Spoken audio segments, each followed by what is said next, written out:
Construyendo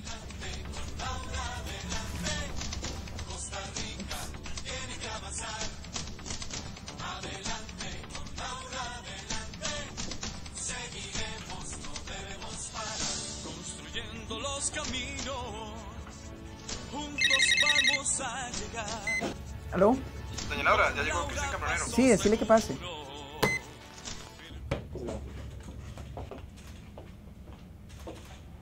Presidente. Cristian, qué gusto. Igualmente, un Quiero placer. felicitarlo por sus montajes. Muchas gracias, muchas gracias. Yo la felicito a usted por el material que siempre nos da. Es más, quiero decirle que van a creer que hoy sí hizo un montaje por la forma que viene vestido. ¿Ah?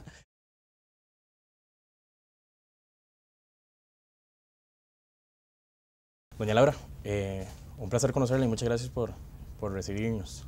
No, un gusto, más bien. Ya yo le conocí a usted, pero virtualmente. Es un gusto conocerlo en persona. Bueno, yo también la conocí a usted, pero también virtualmente. Y hasta donde sé, a propósito, es la primera vez que un presidente en la región y en el país concede una entrevista de este tipo para un blog, y eso sobra decir que me parece una excelente noticia, pero además se lo agradezco. Entonces quiero empezar preguntándole precisamente si usted lee blogs o se entera de lo que se habla en los blogs y le sigue un poco el pulso.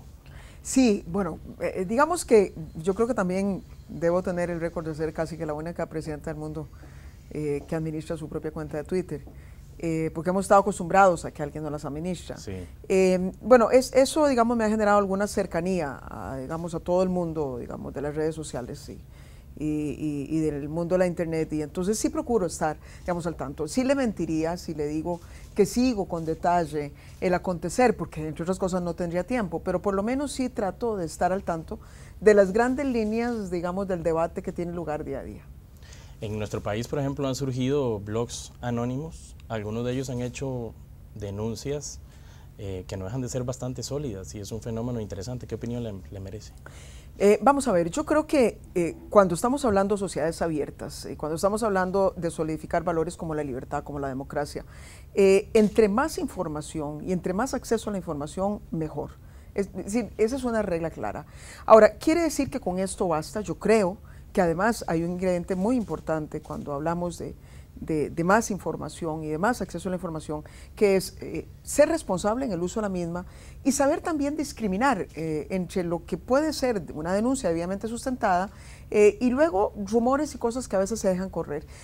Creo que como todo en la vida, las redes sociales, los blogs, la internet tienen un enorme potencial para ser constructivos y seguir creciendo como seres humanos y como sociedad, pero también tiene sus riesgos. Presidenta, pero ¿cómo separar la paja del trigo? Porque podría creer a alguien que la presidenta solo quiere leer cantos de sirena a través de la internet. No se trata jamás en absoluto de eliminar la crítica, porque ya entramos a otro campo, ¿verdad? Por ejemplo, en el campo de las opiniones y de los juicios sobre decisiones que uno toma, a mí me parece que ahí no puede haber nunca ni censura, y mal haría un presidente en querer nada más rodearse de cosas que sean cantos, odas y cantos, digamos, y aplausos a favor de su gestión.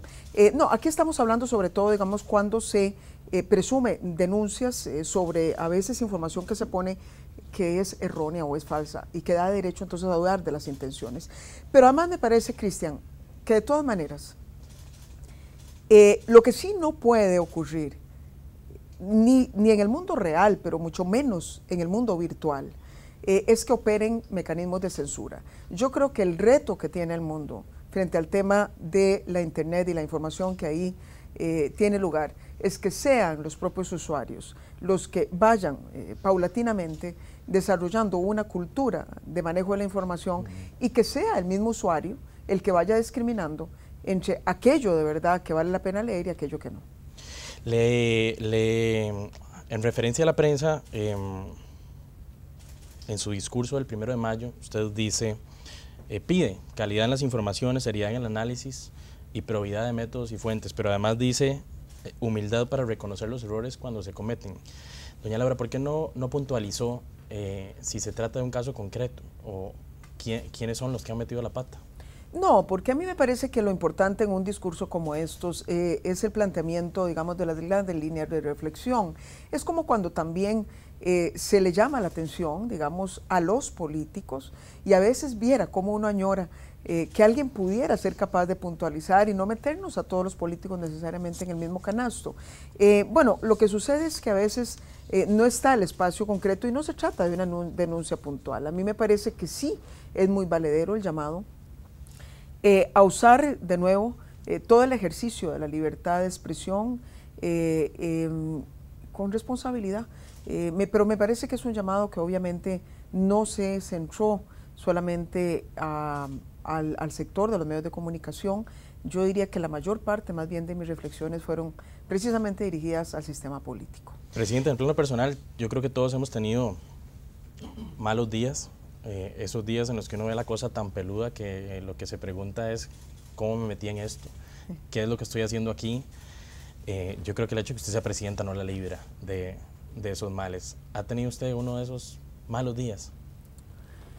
Han habido días fuertes, pero nunca que me hagan dudar, digamos, ni de mi vocación ni de mi papel, porque además le quiero decir, Cristian, es que los rigores de la función pública no me son ajenas.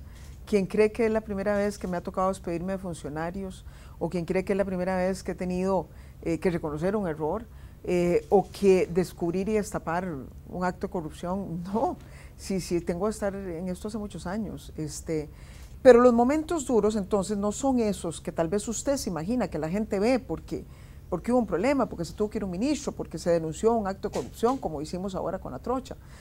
Los momentos duros son cuando uno siente que ya el solucionar un problema no pasó por ejercer la voluntad política y el mayor esfuerzo que uno pueda poner para solucionar una situación.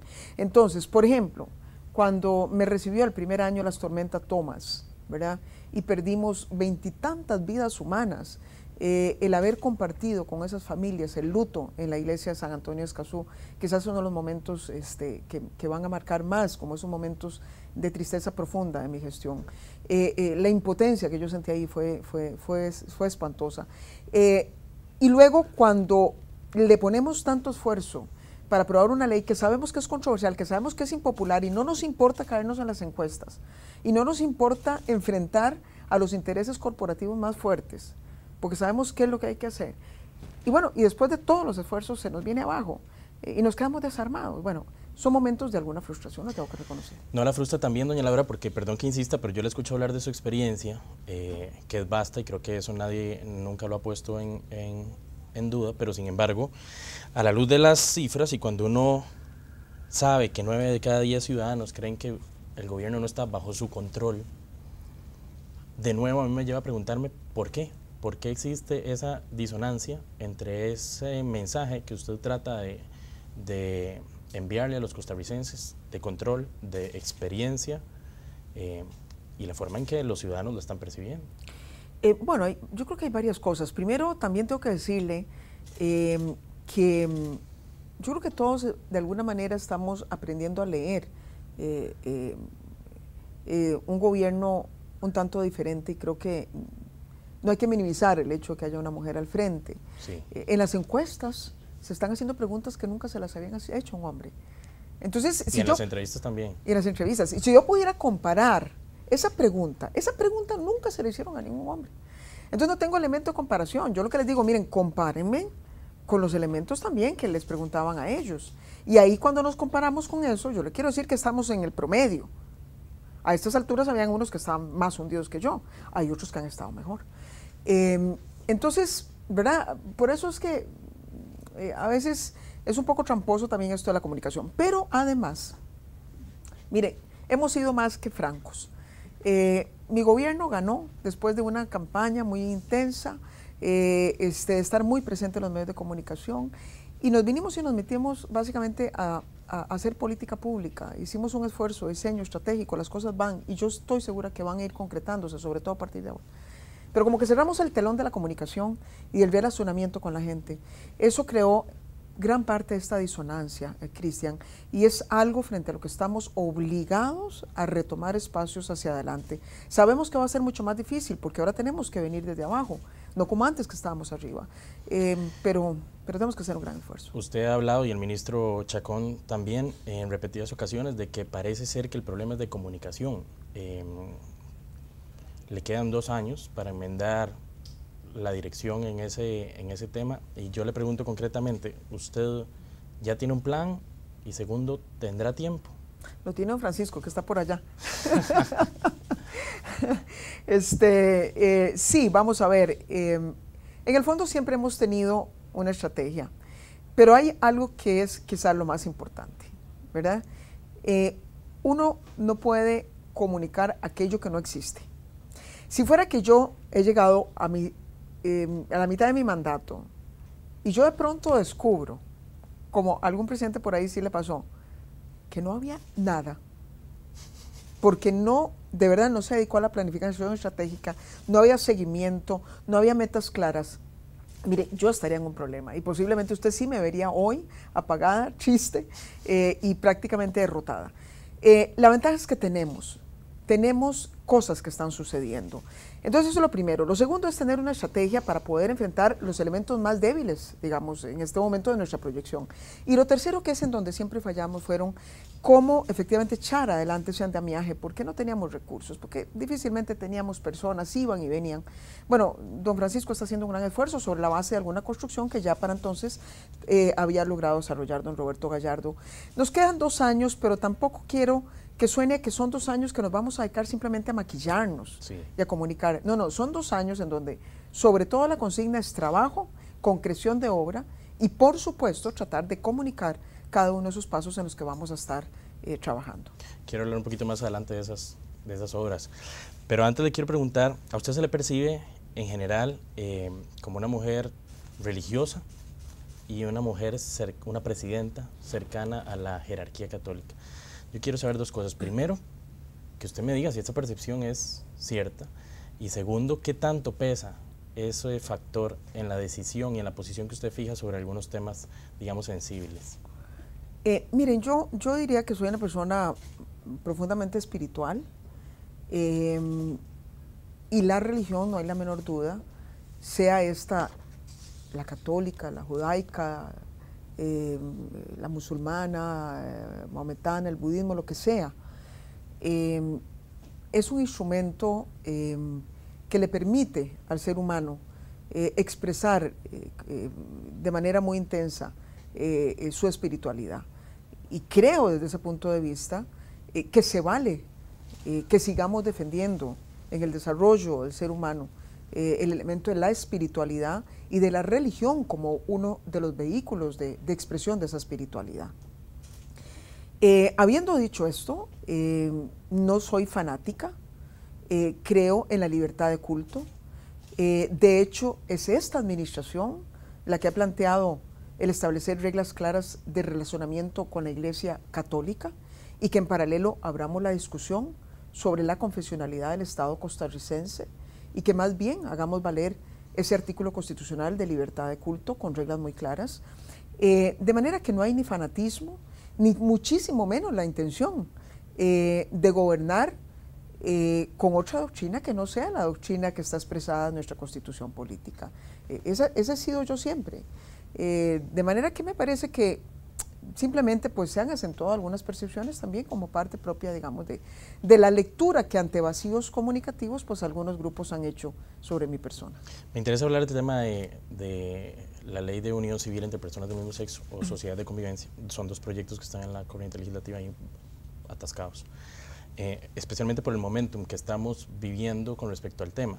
Conocemos su posición como presidenta sobre el tema, usted ha repetido en infinitas ocasiones, esto no es una prioridad. Yo quiero saber qué piensa Laura, la persona, y hasta qué punto es una percepción diferente a la posición que tiene que mantener la presidenta. Miren, lo que yo le puedo decir ahora, Cristian, es lo mismo que repetí ante los medios de comunicación en una campaña en donde se recogieron las opiniones de muchos candidatos, todas las cuales, quiero decirle, por lo demás, tendían a coincidir.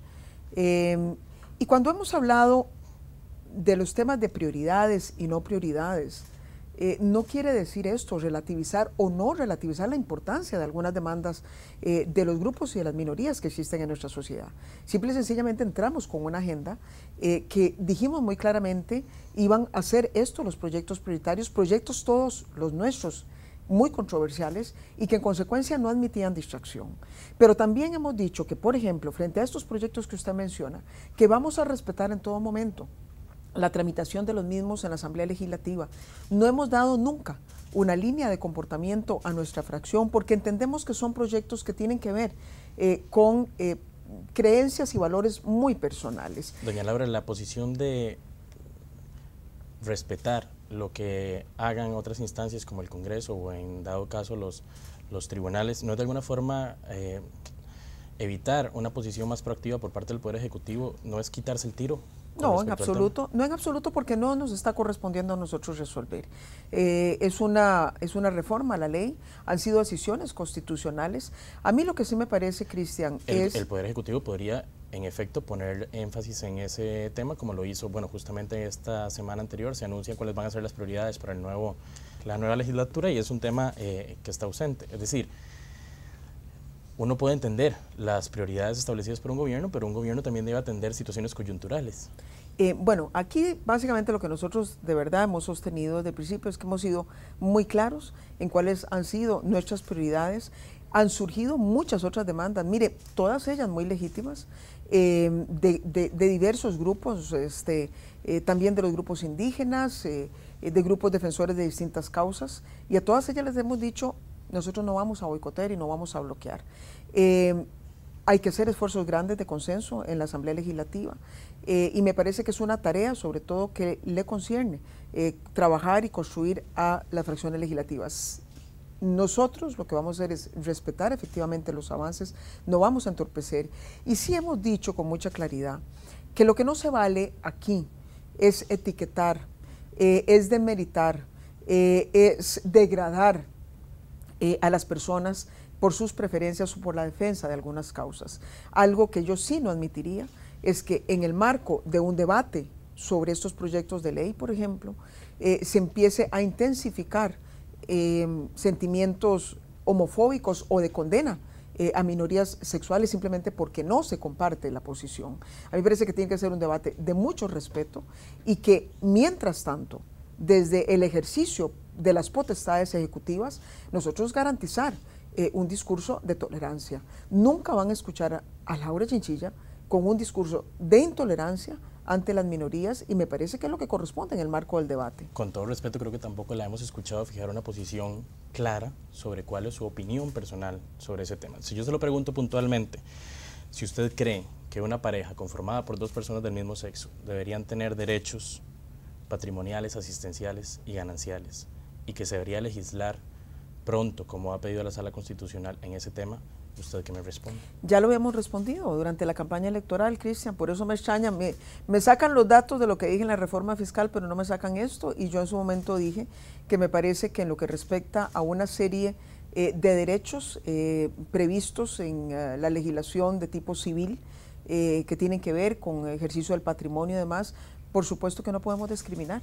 Aquí lo que en su momento se debatió con intensidad era el concepto del matrimonio, que es una institución con toda una tradición de valores y de condicionantes que también hay que respetarle a los sectores que lo han defendido de esa manera, pero en lo que respecta, digamos, al acceso a una serie de derechos por la vía de legislación civil, por supuesto que sí. Doña Laura, se ha vuelto recurrente la queja sobre el tema de la ingobernabilidad. De hecho, usted anunció este 1 de mayo la convocatoria a una comisión de notables para que se le meta ese toro, pero habiendo sido usted ministra, habiendo sido usted vicepresidenta, no nos puede decir que la ingobernabilidad la toma por sorpresa. Uno se pregunta, ¿por qué no empezó por ahí? Teníamos muchos temas complejos que tratar, Cristian, y el más urgente para el país, desde mi punto de vista, era el tema tributario. Y combinar discusiones que vengan a cambiar las reglas del juego a la par de una reforma tributaria, yo le apuesto lo que sea a usted, que habrían dicho que lo que yo quería era hacerme con mecanismos ágiles para meter un paquetazo. Entonces, se me habría caído una y se me habría caído la otra. De ahí que esperamos llegar a donde llegamos en materia de los esfuerzos tributarios para abordar ahora esta segunda etapa. Pero además le quiero decir una cosa, queremos hacerlo de verdad con mucha honestidad. Hay quienes han dicho que es que entonces yo no sé qué es lo que quiero. Claro, yo le puedo decir desde mi punto de vista cuáles son quizás las principales reformas que deberían hacerse en nuestro sistema político. Pero también, si yo lo hago, porque ya muchos lo hicieron en el pasado de esta manera, cuando era el presidente el que ponía sobre la mesa su reforma para mejorar la gobernabilidad, o cuando era el candidato a un partido político, o cuando era una de las fracciones políticas, el resto de los grupos le restaba legitimidad a esa acción porque decía, es que eso es lo que quiere el presidente, y eso no refleja el posicionamiento de distintos grupos. Lo que queremos es darle legitimidad a la propuesta, que de verdad sea gente con mucha estatura intelectual, que venga un poco a decirnos cuáles son esas reglas básicas que hay que cambiar. Y lo segundo es que no las estamos pidiendo para nuestro gobierno. Yo quisiera que sea una herencia que se le deje al próximo mandatario, para que le sea un poco más fácil el proceso de toma de decisiones. Doña Laura, usted ahora mencionaba sus mensajes fuertes durante la campaña. Ni gobernabilidad ni el tema tributario fueron ejes fuertes durante en sus mensajes de campaña. Sin embargo, yo ahora la escucho hablar y me parece que usted tenía muy claro que esos eran los dos grandes temas importantes. ¿Por qué no se habló de ellos durante la campaña? Sí se hablaron, claro que se hablaron. Digo, ¿por qué no fueron no se le presentó a los votantes como los dos temas duros a los que usted le iba a meter el diente? Mire, usted no va a encontrar ningún aspirante a la presidencia que decante el 100% la reforma tributaria, por una razón muy simple.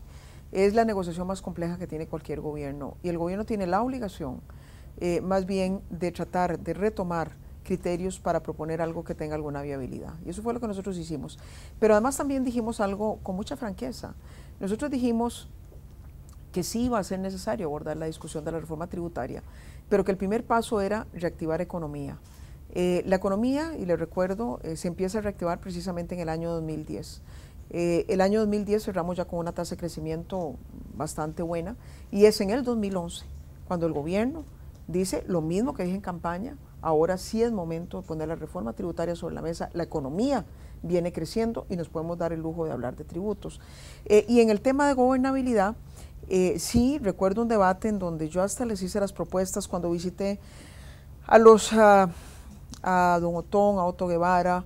En el acuerdo con el Movimiento Libertario el primer año estuvo el tema para que le entráramos al reglamento legislativo. Y además a todos les dije, y lo sigo repitiendo, ya no nos va a tocar a nosotros, yo les dije, miren, el gobierno de Laura Chinchilla está dispuesto a ceder más control político a la Asamblea Legislativa si ustedes a cambio nos dan mecanismos más eficientes para tramitación de legislación. Pero no hemos conseguido que nadie nos responda desde los otros partidos políticos. Por eso es que quizás un grupo de gente intelectualmente, digamos, sólida y con legitimidad, pueda decir algunas cosas y podamos conseguir que los partidos políticos se muevan en alguna dirección. Me quedan 3 minutos. Se ha dicho que seguridad e infraestructura son las dos grandes apuestas para este segundo periodo. ¿Qué en concreto pueden esperar los costarricenses como resultados de aquí a mayo del 2014? Bueno, seguridad, cuando hablan de mi proyecto estrella, ¿qué es esto? Pues, seguridad fue mi gran compromiso, esa fue mi bandera, y ustedes van a ver en los debates cómo se reiteraba el tema. A eso le dedico muchísimo rato, mucho tiempo, mucho seguimiento, mucho recurso.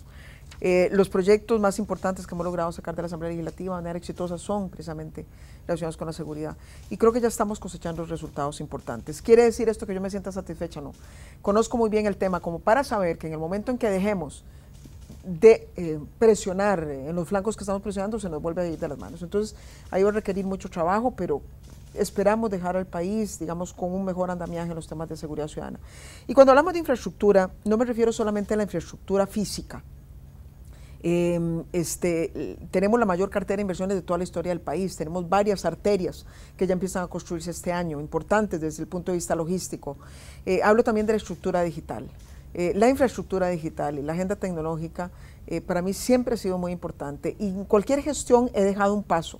Cuando fui diputada dejé la ley de firma digital, cuando fui vicepresidenta dejamos el tema de gobierno digital ya institucionalizado. La agenda digital va a ser muy importante, yo espero dejar la conectividad en casi todas las escuelas, una computadora por niño en las escuelas más alejadas del país, y ojalá dejar de verdad una estrategia de banda ancha que apueste a lo que queremos, es decir, fibra óptica, simetría y neutralidad, que son los temas más importantes. Así que creemos que vamos a tener algunos avances. Esta semana le pedimos a los lectores del blog que nos sugirieran algunas preguntas para incluirlos en esta entrevista. No le voy a mentir, la mayoría son bastante groseras y algunas no me atrevería a repetirlas aquí, pero hubo una que me llamó mucho la atención, es de Sara, y Sara dice: doña Laura, ¿en qué le puedo ayudar? Qué linda. Bueno, obviamente, como no conozco a Sara, no podría, digamos, darle una labor específica. Una labor específica, ¿verdad? Pero miren, cuando un ciudadano le dice a uno, ¿qué puedo hacer? Yo le quiero decir una cosa, para un gobierno, lo más importante es que sus ciudadanos sean buenos ciudadanos, que cumplamos con nuestras obligaciones cívicas básicas, con las leyes, el respeto a las leyes de tránsito, el no hacer daño a los demás, la protección del medio ambiente. Si en un país todos los ciudadanos cumplieran con las leyes, ni siquiera sería necesario un gobierno, no sería necesaria una policía para estar vigilando lo que hacen unos contra otros. Simplemente ser buenos ciudadanos y ver el futuro de Costa Rica con optimismo, apostar de verdad al optimismo, porque en el fondo un país se mueve por la suma de lo que hacen todos sus ciudadanos todos los días. Doña Laura, usted está muy joven todavía, usted ha tenido tiempo de sentarse a pensar qué quiere hacer después de su gobierno. Mire, esto lo consume a uno 100%, de manera que no está uno para pensar qué va a ser dentro de 2 años. Lo único que yo quiero, de verdad, es terminar de hacerlo lo mejor posible, seguir siendo muy consistente con mis convicciones y poder dejar a Costa Rica en varias de las áreas de desarrollo en mejor situación que la que nos encontramos al país. Muchas gracias por su tiempo, presidente. A ustedes, muchas gracias.